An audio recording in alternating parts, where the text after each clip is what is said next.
So Thomas Aquinas, the Summa Theologiae, we're only reading a little bit of it in all of our class sessions and especially today. We're looking at Summa Theologiae, Prima pars, the first part, questions 20 and 60, and like I just said to you a minute ago, questions don't mean one single question. A question is actually a set of articles, and each article is a yes or no, a whether kind of question. And we talked a little bit before about how Thomas sets these up. Where do you actually find Thomas's own viewpoints on this? He's going to set out, other people's viewpoints, and then he's going to have another one sort of usually out of left field, confuting those viewpoints. Then he'll finally get to his own stuff and say, I answer that, or I respond that, or my view is that, X, Y, Z. And then he'll give you some clarifications, responding to some of the objections. So you got to dig a little bit to find out what Thomas's own position is. We're not going to look at all of the back and forth with all of these objections. We'll look at some of them that are important. But sometimes I'm not saying that you should do this if you're really studying Thomas, but for an intro to philosophy class, it's okay to skip some of the objections, to get right to the heart of the matter and see what Thomas is talking about. So that's just sort of how to approach it. Here's the question you probably want to ask from the start when I assign this to you. Why are we talking about all this God stuff? I thought we were talking about human beings and love and friendship and affection. Why are we starting out with God? And then, that's fine if you want to talk about God. That's, philosophical theology. Whether you believe in God or not, you can at least see what other people thought about it. But then why talk about the angels? I mean, that's getting even more controversial. And why go into all of this stuff? Well, as it turns out, there's a couple reasons for that. When you read through this, you probably noticed that Thomas has a very hard time just sticking to talking about God or talking about the angels, right? He makes comparisons between God and human beings. So in the process, he tells us a lot about human beings and about how we're put together and about how we love. And then he'll say, yeah, this is what the way human beings are. Here's the way God is by contrast. Same thing with the angels. The angels are a lot more like us than God is, by the way. So that's one reason to look at the angels if you believe in that sort of thing. And Thomas does, and people in the Middle Ages did, and a lot of people still today do. So you look at the angels, in part because it's interesting to know about what people think about angels, but also because Thomas will tell you an awful lot about human beings in the process by way of comparison. The other thing is, if you bring God into the picture, whether you believe in God or not, what ends up happening? Think about not just like a God, like some soapstone idol somewhere who controls corn production or something like that, but the God with the capital G. Like, the transcendent, created everything. Once you bring a concept like that into a picture of something, what happens to the picture? Does it stay the same? Is it like putting one more little dot in the picture? What does it do instead? That's one reason why talking about God is so controversial. What happens? Yeah. It completely changes everything. Yeah, it's sort of like those pictures where once you look at it slightly differently, it's a different landscape, or the ones where I forgot what they called these. You got to get at a certain distance from it, and then when you do, suddenly the entire picture clears up. What seemed to be chaos before becomes clear. We saw this with Augustine. Once you start getting obsessed with God, everything is going to be connected with God. And everything will end up sort of circling around God, sort of like planets around the sun. And then, moons around planets.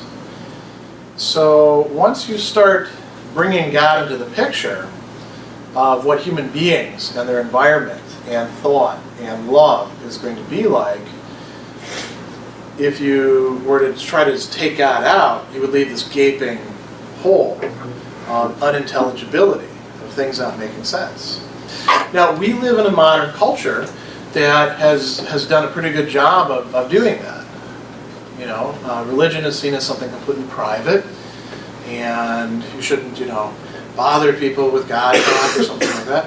It's nice because philosophy is one of the few places where you can do this, because you're not actually saying, well, you have to believe what Thomas is saying. You're saying, let's take a look at what Thomas thinks and the arguments that he's giving, and how, if you do believe in God, how that would affect all these other things that we're looking at, and if you believe in angels, going a little bit further, how that would affect it as well.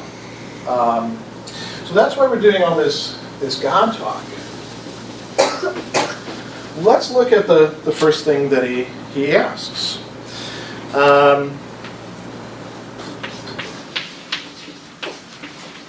Does love exist in God? And if you know your scripture, you might say, well, God is love. Even if you don't know your scripture, a lot of people sort of inherited that from Christianity. God is love, so therefore the question is answered. Well, that doesn't tell you an awful lot. Because what would it mean for something to be love? I mean, all of you love something, don't you? You love yourself, for one thing, whether in a good way or a bad way. You do love yourself, you take care of yourself, you look out for yourself. You love other people in your life, don't you? Are you love itself? If I need to know what love is, do I, let's go have a conversation because you're love itself and you can, sort of illuminate me. There's no human being that fits that bill. So what the hell would that mean then to say God is love? Does that mean every time that we love somebody there's a little bit of God there?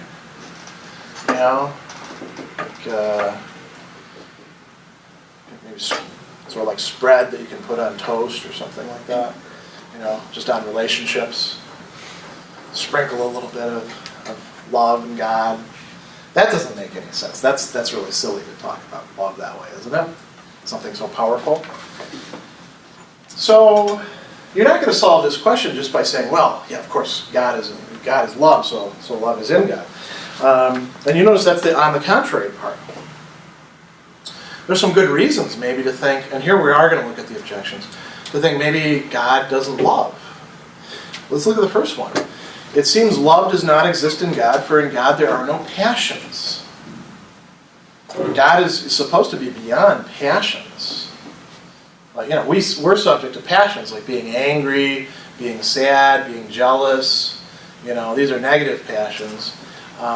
Joy, all that sort of stuff. And the way that Thomas understands passions or emotions is that they have to do not just with our souls, but our bodies. When you get angry, what happens to your body? Physically. We all have experienced anger. What's it like? Where do you feel it? I know I feel it like right here. But, I'm not everybody. Where do you feel anger? Maybe in your hands? You get the migraine headache or something like that? Does it change the color of your face? Or your ears? When I get really angry, my ears turn red. I don't know exactly why. I don't know the mechanics of that. Some people get really pale. Some people get really red. What else happens to your body when you get angry? Yeah. And your blood pressure usually goes up. Yeah, that's why you should. If you have high blood pressure, don't get angry. What else? You snap very easily. Like you don't want to be spoken to. It changes the way you perceive things. Right. The way your body is actually taking in information. What were you going to say? Yeah. You just immediately frown without even realizing it. Your face just kind of contorts up. Yes, there are all sorts of facial expressions like that's an angry face, right? You can recognize it as such. People can show you photographs of people making angry faces, and you recognize it immediately, whatever culture they're from, because it's a fairly universal thing. Sometimes you're going to show their teeth, and their voice raises, they get big, and things like that. The people you want to really watch out for are the people who kind of doesn't seem to affect them that much. because they've learned how to control their anger, and they're more dangerous than other people. Now, people talk about God getting angry in Christian scriptures and Jewish scriptures and things like that. Do they really mean that God like makes a face and his blood pressure goes up? The divine blood pressure is now at 200/90 or something like that? No, it's a metaphor. God doesn't get angry. What about sad? What happens when you get sad? Does it affect your body? Yeah, because if you get sad for a very long time, it'll really mess you up. But God isn't that sort of thing. So God doesn't have passions, but love is a passion. So love can't be in God, right? That's one objection. We'll look at the next one. Love, anger, sorrow, and the like are mutually divided one against another. Can you feel all of these things at the same time, or do they kind of drive each other out? Sorrow and anger are not attributed to God unless by metaphor, therefore neither is love attributed to him. That one's not quite as good of an objection, because God could pretty much do anything he wants, so I suppose if he wanted to have some of these without others, that would be okay. Here's a third one that's really interesting. Dionysius says, Dionysius was this writer who we now call Pseudo-Dionysius, and he wrote this book on the divine names. Divine names mean the attributes of God, the way we should understand God. Dionysius says love is a uniting and binding force. Would you agree with that? Love brings things together? We've talked about that before. That makes sense? So it's not just Thomas citing chapter and verse and saying, well, because Dionysius said it, this is right. We can recognize love is a binding and uniting force. Can that take place in God? Now think about this. If I love you and you love me, we're brought together in some sort of unity. But there has to be a you over there and a me over here first. Doesn't there? Now, God is simple. He's not a body like us, where you can cut off my hand and replace it with something else, because I'm complex. And even my mind is not completely simple. And if we're talking about our relationship, you're something and I'm something. We're not a simple, one single being. God is simple. So God can't have love, can he? Because this binding force, what would God need it for? God's already totally simple. God is sort of beyond love. Notice, that's what all these objections are really getting at. God is whatever God is, and love is a great thing, but God would be in some way above love. And Thomas brings up as the objection, well, it says that God is love. That's not very helpful, though. How is God love? That's what we want to get at. So I answer that, or the responsio. That's where we actually get his response, his explanation. So he says, we have to assert that there is love in God. Why? Love is the first movement of the will and every appetitive faculty. So, when you read that, did that make perfect sense to you? Or did you say, well, I think I know what the will is, but what the hell is an appetitive faculty? Did anyone have that reaction? Okay. So, this is a good place to pause and give you a little bit of what we would call Thomistic anthropology, or the philosophy of human nature. How are we put together? So when he uses this term faculty, he means a capacity or a power. Memory is a faculty. You're able to remember things, right? Speech is a faculty. You're able to speak. Locomotion, moving from place to place, is a faculty. Inside of us, we have different faculties like intellect, reason, and these are connected up in complex ways that we don't have to worry about here for Thomas. But you get the idea. You have a mind, right? You're able to figure things out. when you take the midterm exam or the final exam in your classes, you're drawing on this part of yourself. You're not drawing on your emotions, hopefully, or something like that. And then we have what we call appetitive faculties. And the highest is the will. That's what Thomas calls, in other places, intellectual appetite.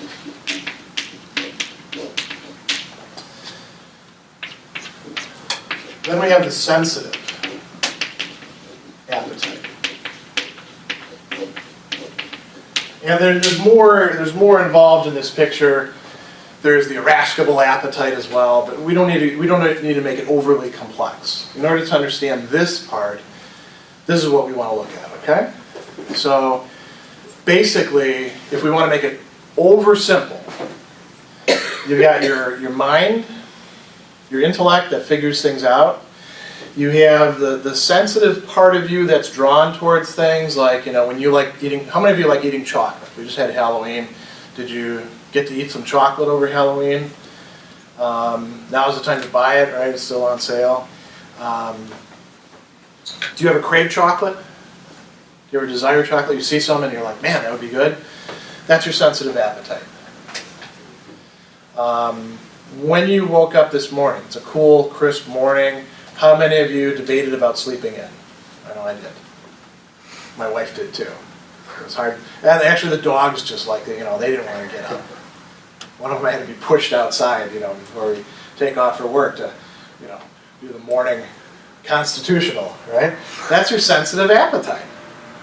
Notice we have it, animals have it. Anything that can sense has sensitive appetite. It's drawn towards certain things that are good for it, or at least feels like it's good for it. We have the will. We have the intellectual appetite. And what makes this special?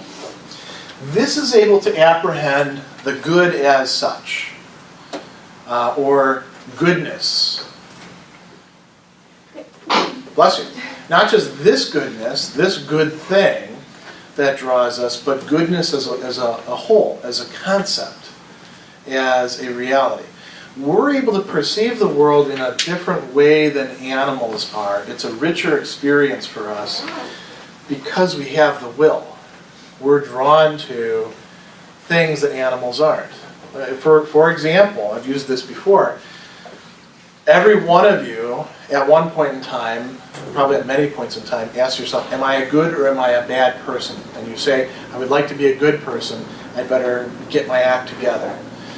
That's not your sensitive appetite, and that's not just your intellect saying, here's a logical thought process I'm going to work out, That's your will. That's what's going on there. It's drawn to the good. It wants you to be good. It wants you to actually enjoy what that would mean. So, here's what he says. Acts of the will and every appetitive faculty tend towards good and evil, as to their proper objects. Since good is essentially and especially the object of the will and appetite, whereas evil is only the object secondarily and indirectly as opposed to good, it follows that the acts of the will and appetite that regard good must be naturally prior to those that regard evil. When you're trying to avoid something, what is he talking about there with good and evil? Well, for example, is coughing comfortable? No. So you want to stop coughing, right? Now you're not having a big problem with it right now, but imagine you get like something in your lungs. A lot of you have probably experienced things like that at one point or another, and you take a cough suppressant because it hurts so much to cough, right? It sucks. You want something, but you want something as a restoration of what would be good.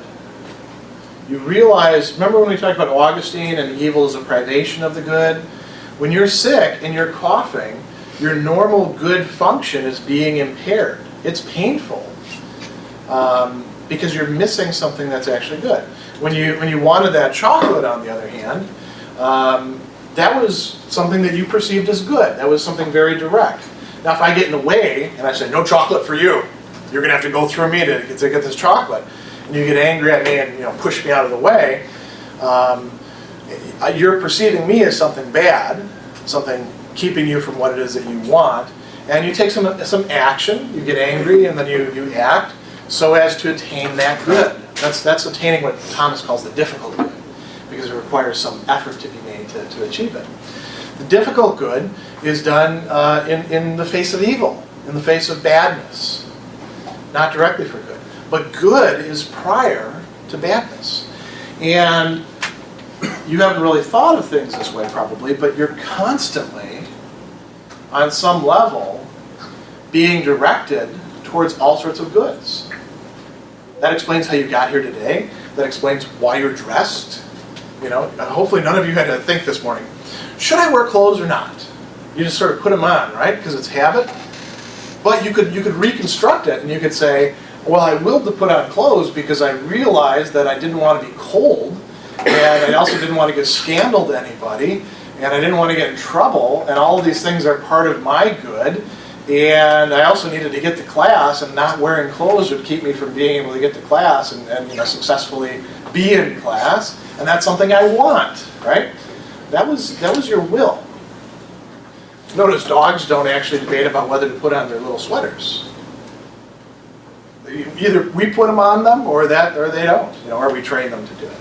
So the will is drawn towards goodness. And he says that's one argument that you can give. Another is that the intellect is directed first to universal truth and then to particular and special truth. Same thing with the appetite and the will. Love is the most basic act of the will.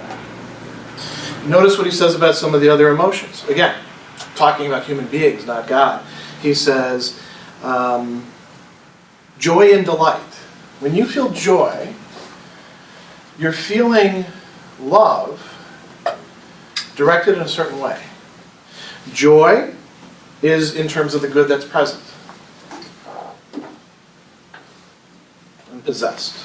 Desire and hope, when you hope for something, are you hoping for something you already have? Hope feels good, right? You hope you're going to graduate in 4 years. Do you have your diploma? No, you wouldn't be here in class if you did, right? But it feels good to think about it, to hope about it. Love goes through all of those things. Love is the most fundamental. So, what does he draw from this? He says,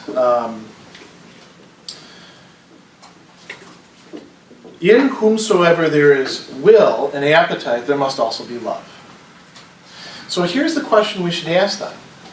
Does God have sensitive appetite? Put aside, worries about, Jesus incarnate or anything like that. But just think about God like, this being, whatever it is that created everything. Does it have eyeballs to look at things and say, I want some chocolate? No, right? Does God have hands? This is a nice table here. Oh, nice fabric. No, God's not that sort of thing. But does God have a will? Does God choose things? Does God desire things as good? Want them to be good? What do you think? Does it make sense to talk about God doing those sorts of things? Choosing things? Choosing this and not choosing that? Yeah? Since there's no way of knowing, because there's no real evidence, and What would count as evidence? some kind of physical manifestation of one way or another. Yeah, that would be to reduce God to something that could be observed scientifically. And that'd be sort of a category mistake. When we're talking about something that, created everything that is, science won't be able to handle that. Right? So that's not going to be a useful way of approaching things. And notice, you're making an assumption that unless we have something that would count as scientific evidence, we can't believe it. That's a big assumption.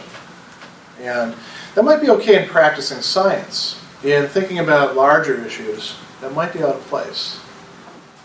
Let's just focus on traditional conceptions when we're working with Thomas. Traditional conceptions of God. Does God choose things?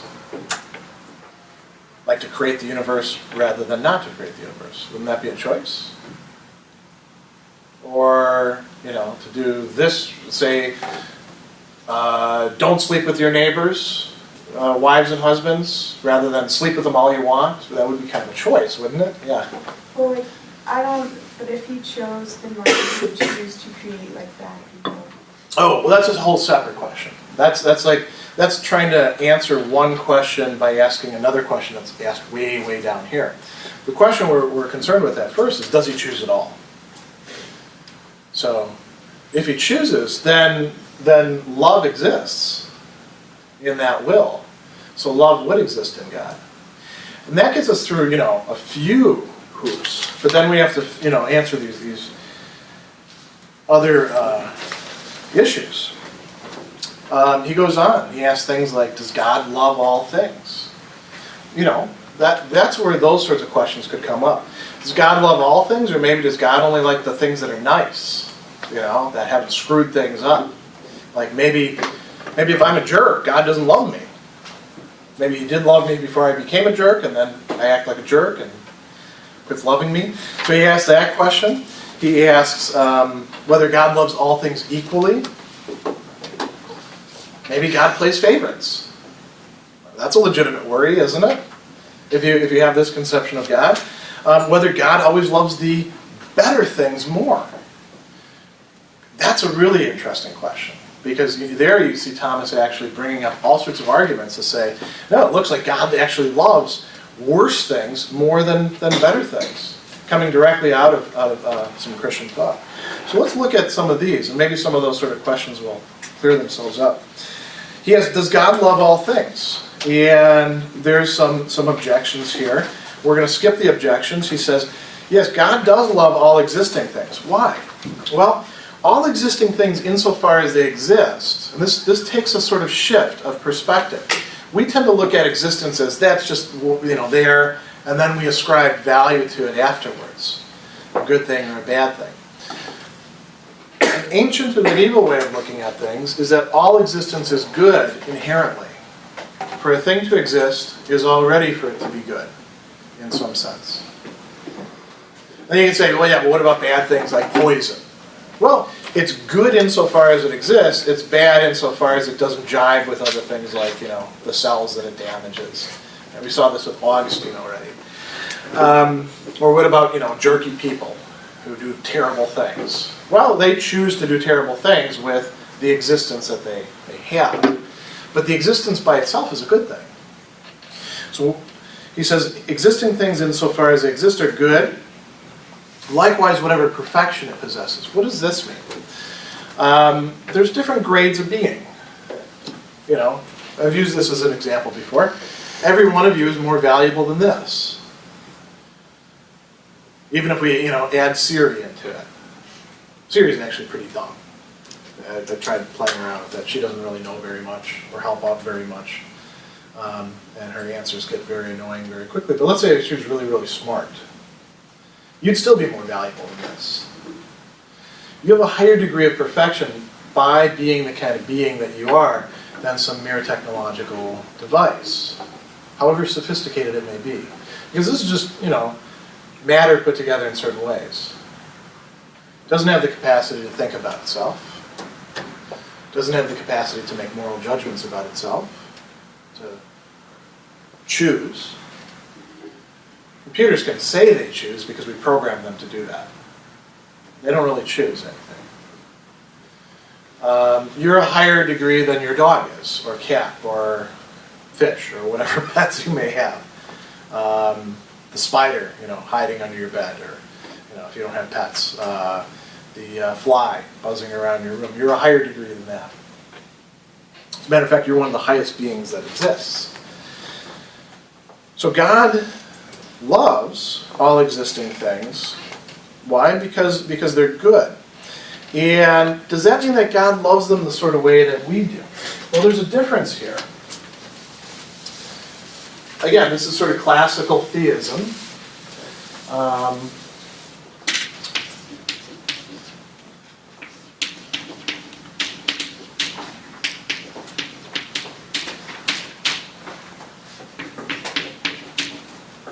make it very personal. Here's you. When you love things, how does that work? You feel some affection, you have some desire. There's different kinds of love, right? Thomas talks about love of friendship, love of desire. He'll talk about natural love, intellectual love. We don't need to worry so much about defining each of these in particular. The point is there's different kinds of love. But what's running through all of them? You feel it towards other beings. You also feel love towards yourself, to some degree. Even if you beat yourself up a lot.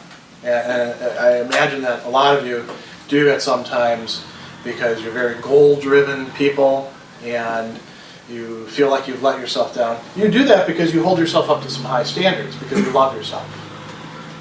Because you realize that you're capable of more than you actually do. I understand how that feels because I do the same thing myself. You know, but you love created beings. Each other, for example. You become friends with each other. That's a form of love. That's why you like hanging out with each other. That's why you call each other up, you know, or text each other. What are you doing? You want to know so you can actually hang out with them.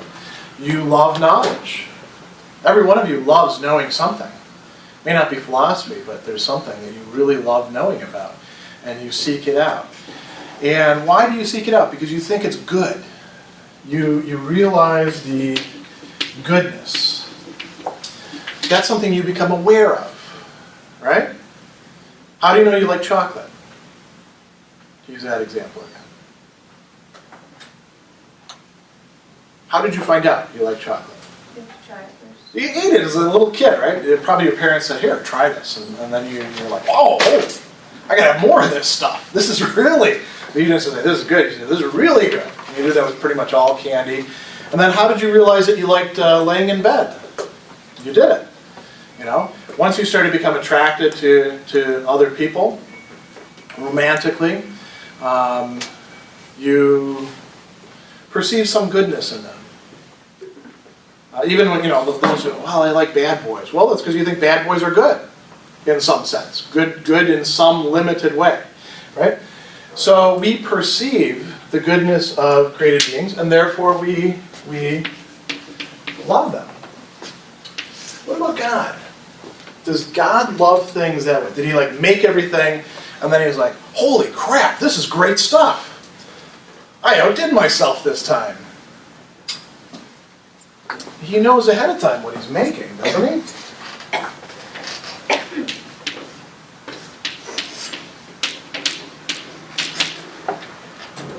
He makes things be what they are in classical theistic thought. His way of loving things is very different than our way. We run into things and then we're like, yeah, I love this thing. Chocolate is great.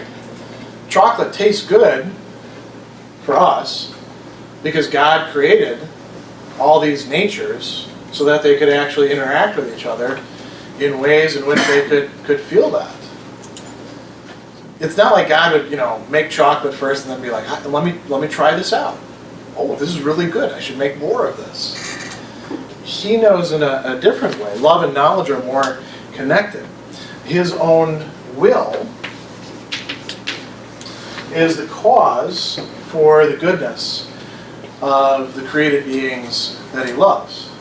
Now, could we have anything like this?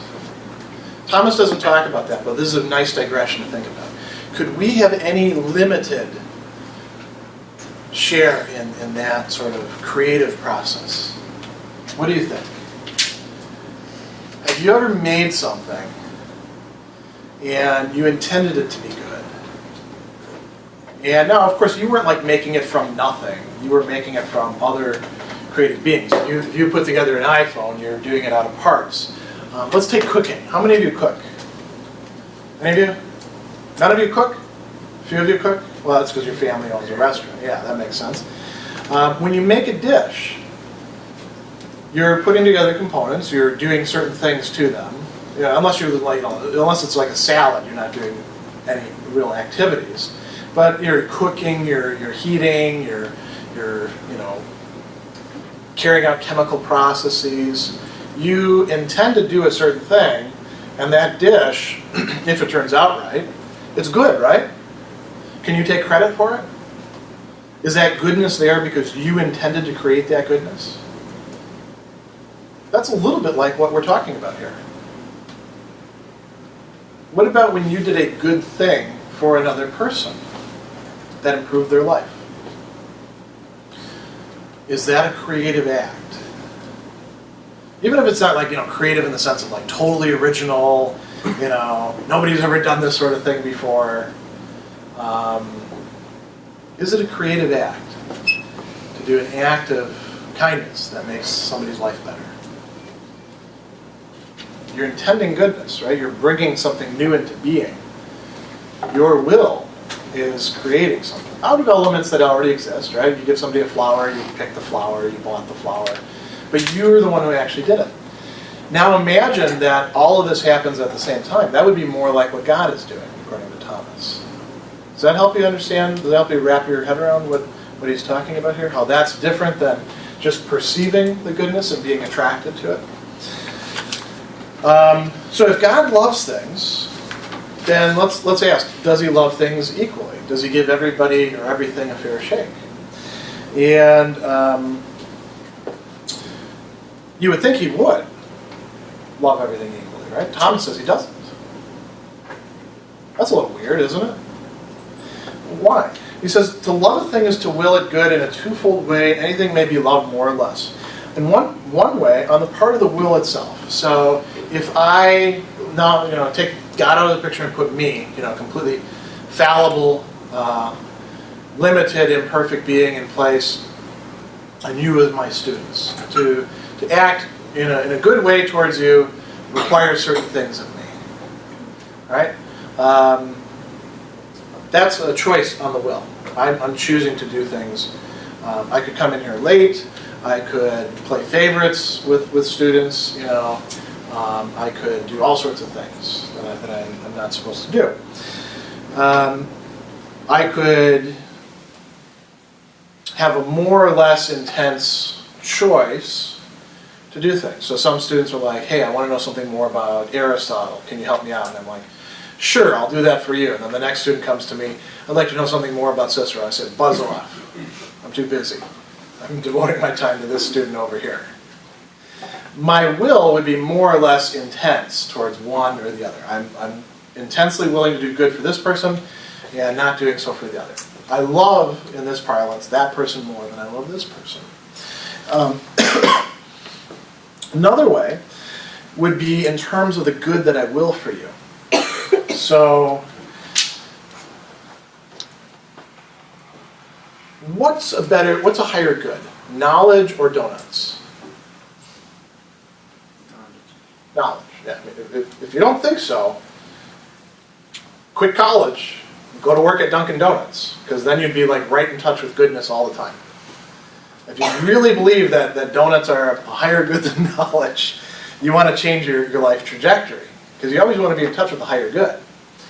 So, if I teach you, I am willing a better good for you, right?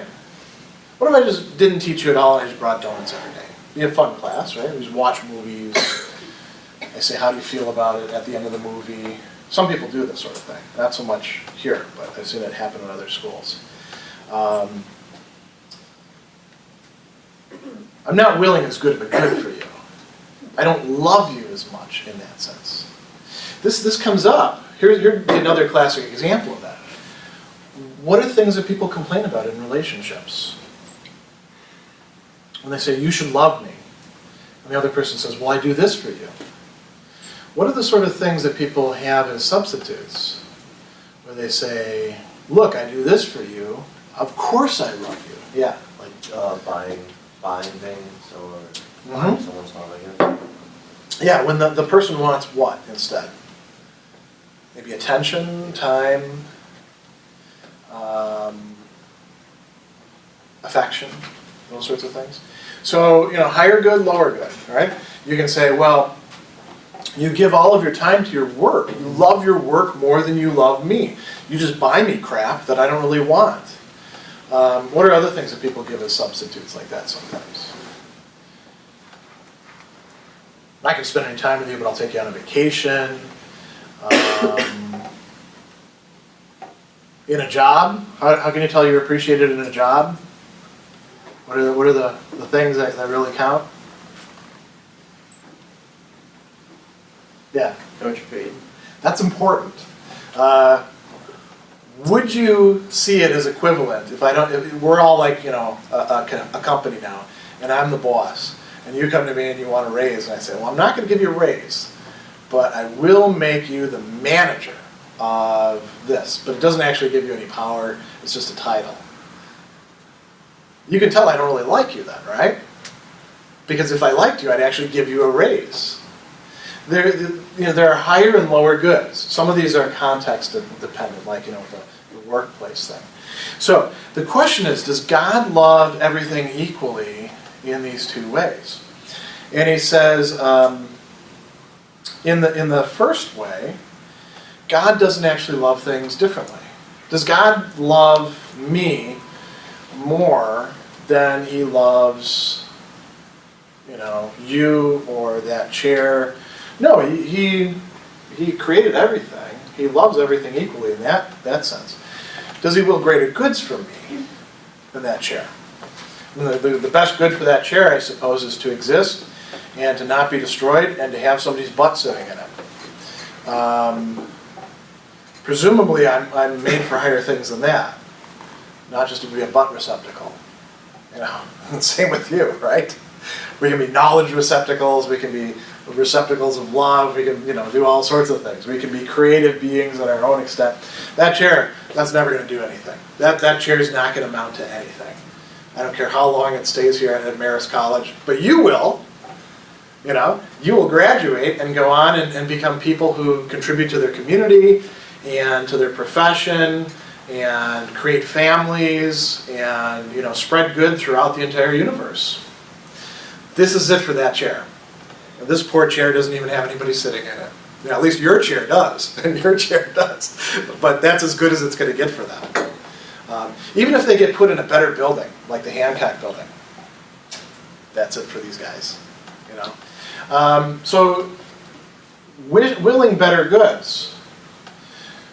God would be doing that by the way in which he creates things and intends things. Let's look at the last question he asks. Does God always love the better things more?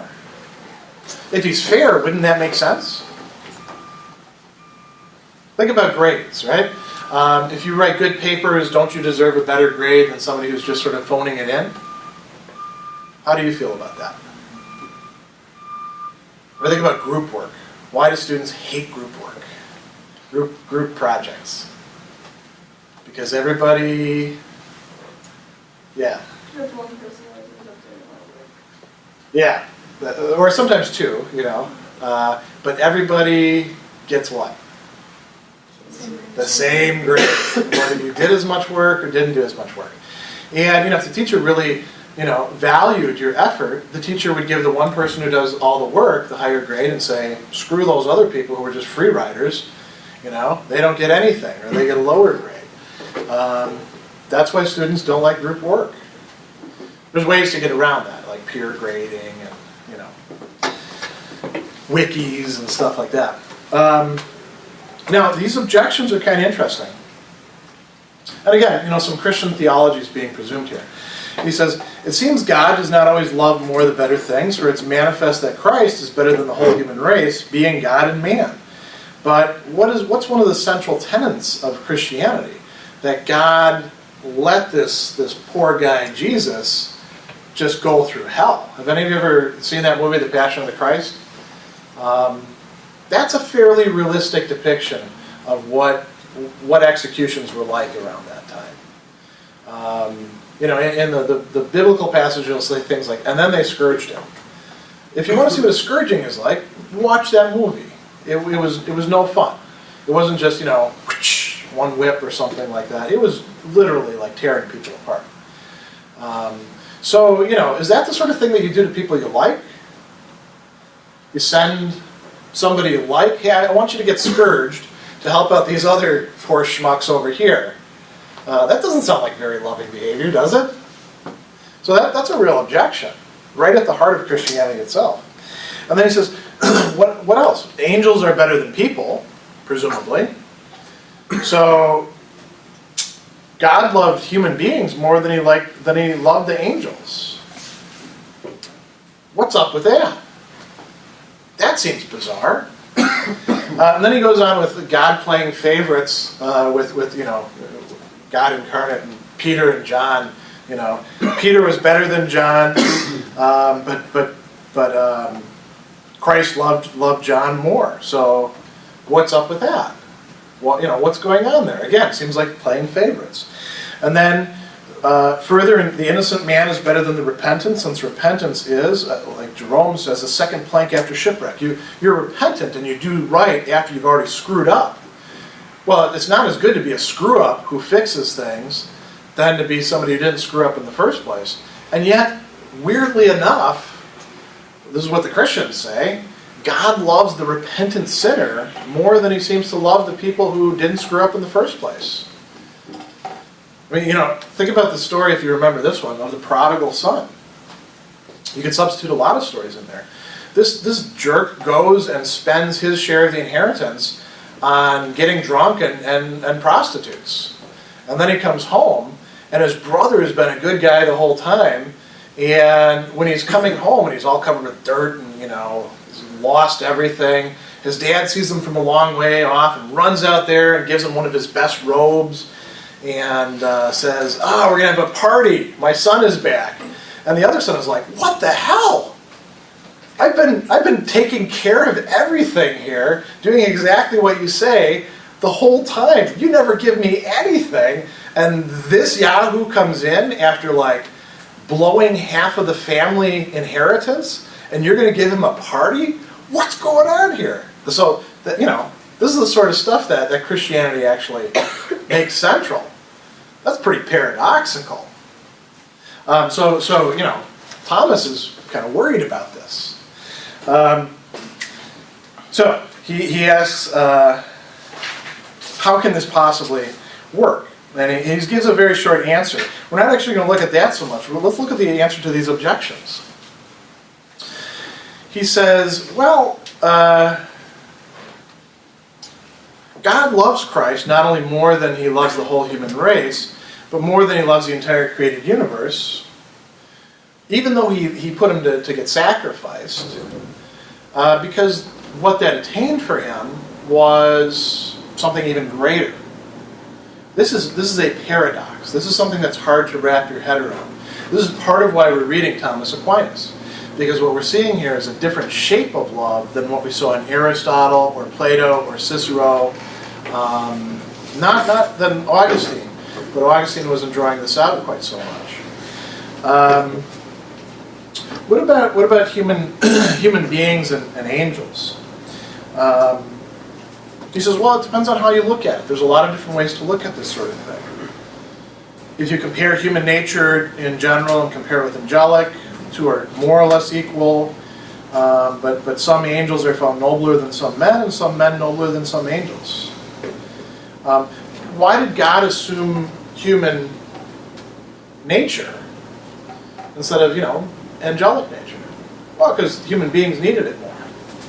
And again, what do we see there? We're seeing the picture of love as it's being developed. If you were Aristotle, you might not actually give those who need it more. You might say, you're not lovable. You're not worth it. As a matter of fact, according to this, we're not actually worth it, but God gives anyway. That's a different kind of love going on there. He's got a lot of stuff to say about the Peter and John thing. I'm going to skip over that because that's kind of funny. Because what does Thomas actually say in the end? This might be refreshing to some of you. He says, it's presumptuous to pass judgment on these matters. Lots of people have, speculated about this, but that's where I'm going to just leave it to the side because I don't really know. I wasn't there. All we have are these, recorded texts about what took place. I don't know what to make of this Peter and John business, is what Thomas is saying there. And it's very good to do that. It's intellectual humility.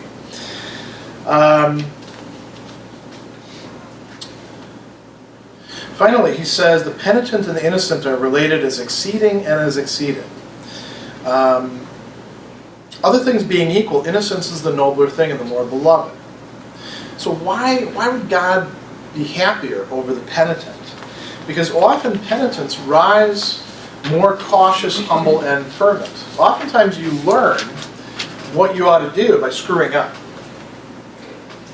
And you become a better person in the process. As a matter of fact, this is a complete digression here, but one of the things you want to learn early on, and it takes a while to learn this, is how to take criticism well, how to take being told you're wrong well, how to take running into checks well, so that you can actually use those as positive, productive occasions to go to a higher level. Very hard thing for a lot of people. And we tend to try to shelter students from this quite a bit. We don't want to hurt your egos. We don't want to make you feel bad. A lot of people go to the other extreme and they try to, just push you down and treat you like crap so that, I don't know, they're going to, it's like a hazing kind of thing. That's no good. But the giving everybody the gold star, everybody's doing great, that's not actually good for you. What you need sometimes is to run into obstacles and then surmount them. Like, think about, your first papers. You have to have an occasion to screw up so that you can do better the next time. That's why you get feedback. Same thing is going on in this. Let's move on to Thomas's talk about angels. You might say again, why talk about angels in the first place? I don't even believe in them, or we don't know they exist, or all that sort of stuff. Well, because within this structure that he's got set out, he's going to tell us he's actually going to tell us less about angels in this and more about human beings. Typical Thomas Aquinas digressions. He asks about this thing, natural love, or dilectio in Latin. What do you think he means by that? Is there anything that we naturally love as human beings? Let's think about foods. Yeah, okay. It's like food and water. Yeah, I mean, in general, we got to eat. So we may not all agree on what to put on the pizza, but we all are willing to recognize we need to eat something. And we do need to drink. And we can add to that, basic things like shelter, sleep. Now, Thomas isn't saying that everybody likes exactly the same thing. But there are some very broad things that we can say. Let's say we stick with food. Are there food things that most people like to eat? Like if I was going to, let's say I was going to ask suggestions about what I should bring in for our brunch. And it doesn't have to be brunch like eggs and bacon and that sort of thing, but we have a brunch like the last day of class or something like that. What would you suggest to me to order? Not just because you like it, but you think everyone else would like it. Forget that it's like 9 o'clock in the morning or 10 o'clock in the morning. Yeah. Pizza. Okay, so would all of you go for pizza? Is there anybody who would have an objection to pizza? I can't stand that stuff. What do we like about pizza? We'd have to get like different kinds of pizza, right? Because not everybody's into the same thing. Some people don't like anchovies, some people do. Some people want it vegetarian, some people want a meat lover. What makes pizza so tasty? You ever thought about that? As opposed to, would you rather have pizza or meatloaf? Given the opportunity. Meatloaf is pretty good. How many of you would like pizza, if you raise your hands? How many of you would rather have meatloaf? Just a few. Why do we like pizza so much? Tasty. Yeah, what's in the taste that we enjoy? It's a combination. Usually the things that we like to eat, it's a combination of different tastes, right? It's not just one single thing. We like what the tomatoes bring. Tomatoes have a lot of what they call umami taste to them. It's, beyond sweet, salty, bitter, and sour, there's also umami. Something that, they've discovered recently, although we've known about it for a very long time. But there's a sweetness to the tomato sauce. There's also a sourness to some of the ingredients. There's a crunch, right? Do you like soggy pizza? Or do you prefer the crust to have a little bit of crunch to it? There's that texture. There's the what the cheese contributes to it, right? There's all these different things rolled up in that. And now dogs will eat pizza, and I imagine goats and pigs that eat pizza. Do all animals like pizza? I mean, insects will eat your pizza if you leave it out, because they'll pretty much eat whatever they can, I think, some of them. But some insects don't. Would a chipmunk eat pizza? You think? Would a chicken eat pizza? Would even a cat eat pizza? Some cats might, but most cats don't. I know because I offer them to, I'm bad with feeding animals stuff they're not supposed to have. So I've tried to feed cats just about anything you can think of. We have a natural desire. Now this is just at the level of the sense appetite, taste and things like that. We can go up further and further and further. And like he says, it's common to every nature, and what does he mean there? Like human nature, to have some inclinations. So natural love is an inclination towards something. We have a lot of things that we love by virtue of human nature. We like to sleep in certain ways. Do we generally all go and sleep out in the open on the grass? We could, right? How many of you prefer to sleep on the grass, on the ground, like in the fetal position, as opposed to sleeping in something? It doesn't necessarily have to be a bed. It could be like a mattress or, something soft to lay on.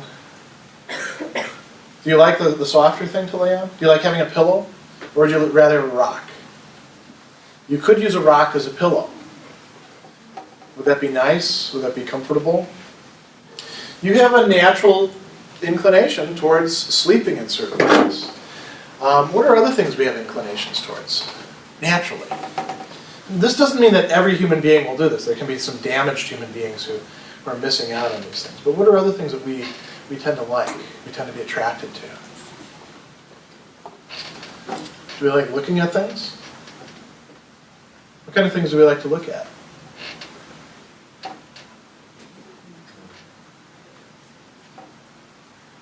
Like nature, I guess.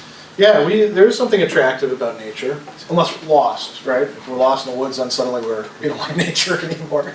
What else? What else do we like to look at? Think about the clothes we wear. Do we pick them out just on the basis of, I just need to put some stuff on me because I don't want to be naked? Or do we like the way they look? Do we choose them on the basis of attractiveness? Depends on the day. And how tired you are? Yeah, I can see that. That's how sometimes people come in and they're wearing things that just don't match at all. They've been out really late the night before. Are there other things that we're naturally drawn to? Yeah. Like videos and lights, like if you want to do like Times Square, you have to like look up. I like the video screens. Yeah. There's something compelling, compellingly attractive about them, isn't there? It's probably the color, I'm guessing, the play of colors or something like that. We like that. That's part of our inclinations. Do we have inclinations to eating certain things? Yes. To what else? To sleeping, to having sex, to engaging in discussion with people, to finding out about them. Are we sort of naturally moved to that?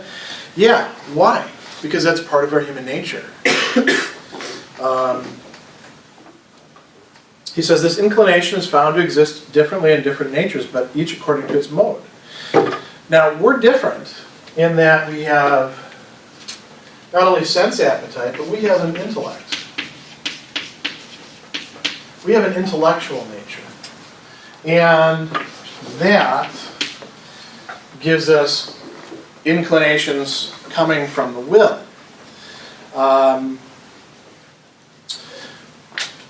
We even have an inclination to be able to use our will. We don't like it when other people tell us what to do we? For the most part. Sometimes we want to be told what to do, like when we've really screwed things up and we need tech support. But for the most part, we don't like other people telling us what to do we? Imposing things on us. Even stuff that we would normally want to do. Oftentimes if somebody tells us you have to do it, now you don't want to do it. You know, it's optional. That's about our will.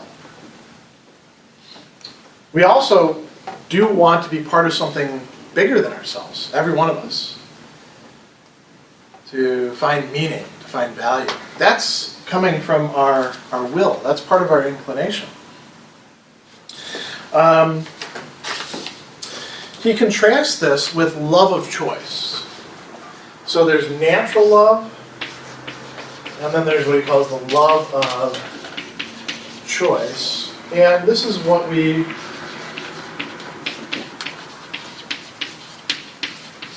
choose love to desire.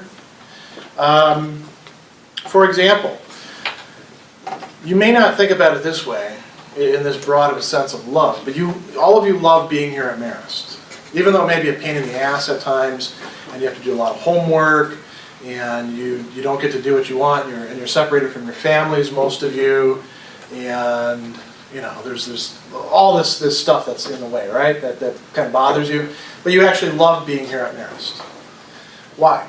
Because you're choosing to be here because it will provide you with something that you actually want. He says, love of choice, the will naturally tends to its last end. What is the last end for the will? Happiness. All of us want to be happy. You have to choose, this is part of what it means to be a human being, you have to choose the things that are actually going to make you happy. And we screw this up a lot. We make the wrong choice because we think this thing will make us happy. It doesn't turn out that way, and then we have to revise our assessments of these things. But we do choose. We make choices, and we say, I'm going to pursue this. You know, for example, why are all of you going through all of this nonsense of going to these classes every day and doing all this work that, people are assigning to you? And quite frankly, if your college experience is like mine, half the time you got no idea why they're assigning this or if it's of any value whatsoever. You're just sort of trusting that that's going to be the case. Why are you doing all that? Because you want something. And it's not just that you want that sheepskin so that you can have the good job. Why do you want the good job? What is that going to provide you? What do you want out of life? Just a good job? Or do you want the things the job provides? Happiness, money. Well, money, but so you make a ton of money. Big deal. What does that money get you? Yeah. Security. That's an important thing. Now we're getting towards more important goods. But security by itself, there's a lot of people who are secure but unhappy. What else do you want in your life that will make your life more complete? What would you do with your money? Not just look at it, right? And bank accounts. Right. Save it. Well, save it, sure. That's the security. What are you going to spend it on? Family, friends. Family, friends, vacations, learning new things. Money is freedom to do things, and the doing is what matters. The being involved is what matters. That's what happiness consists in. And you going here to Marist and putting up with all of the nonsense that you have to go through day in, day out is getting you towards there. In a certain way, you love being at Marist because you're choosing. If you love knowledge, you'll also love being here at Marist as well. Now notice, he started out talking about the angels, but now we're talking about human beings. And whether we have natural love, sets of inclinations in us, or also love by choice.